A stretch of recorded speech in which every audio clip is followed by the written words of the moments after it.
இன்றைக்கி நம்ம பார்க்க போகிறது சோயா பெப்பர் ரைஸ்ங்க. இது எப்படி செய்யலான்னு பார்க்கலாம். அதுக்கு முன்னாடி இந்த சோயா சங்க்ஸில் பார்த்தீங்கன்னா 100 கிராம்ஸ் சோயா சங்க்ஸில் 52 கிராம்ஸ் ப்ரோட்டீன்ஸ் இருக்குது, 13 gram fibre and 32 gram vitamins இருக்குதுங்க.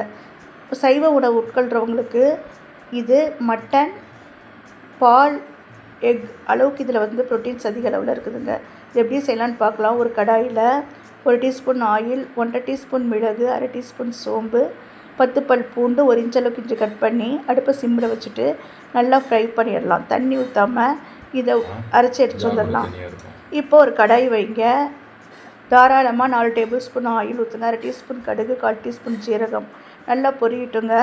இது ரெண்டும் பொரிஞ்சதையுமே நம்ம ஒரு கொத்து கருவேப்பிலை, 2 பச்சை மிளகாயை ரவுண்டாக கட் பண்ணி சேர்த்துடலாம். சேர்த்துட்டு பச்சை மிளகாய் கருவேப்பிலை நல்லா அந்த ஆயிலில் நல்லா ஃப்ரை ஆகணும். அப்போ தான் டேஸ்ட் நல்லாயிருக்கும். அப்புறம் நம்ம அரைச்சி வச்சுருந்த பெப்பர், இஞ்சி பூண்டு விழுது அதில் சேர்த்துட்டு அடுப்பை சிம்மில் வச்சிடலாம். இப்போது 1 teaspoon Kashmiri chilli, 1/2 teaspoon garam masala, 1 teaspoon மல்லித்தூள், 1 டீஸ்பூன் உப்புத்தூள், 1/4 டீஸ்பூன் மஞ்சள் தூள் இந்த ஆயிலே சேர்த்துக்கலாம்.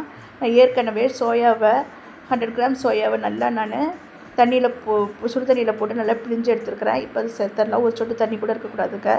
இப்போ நல்லா ஃப்ரை பண்ணுங்கள். ஃப்ரை பண்ணிவிட்டு ஒரு 1/4 டம்ளர் தண்ணி ஊற்றிட்டு நல்லா கலந்து கொடுத்துட்டு மூடி போட்டு அடுப்பை சிம்மில் வைங்க. 10 நிமிஷம் கழிச்சு ஓப்பன் பண்ணுங்கள். சூப்பரான pepper soya rice ready. Video பிடிச்சா லைக் பண்ணுங்கள், ஷேர் பண்ணுங்கள், சப்ஸ்கிரைப் பண்ணுங்கள். நன்றி, வணக்கம்.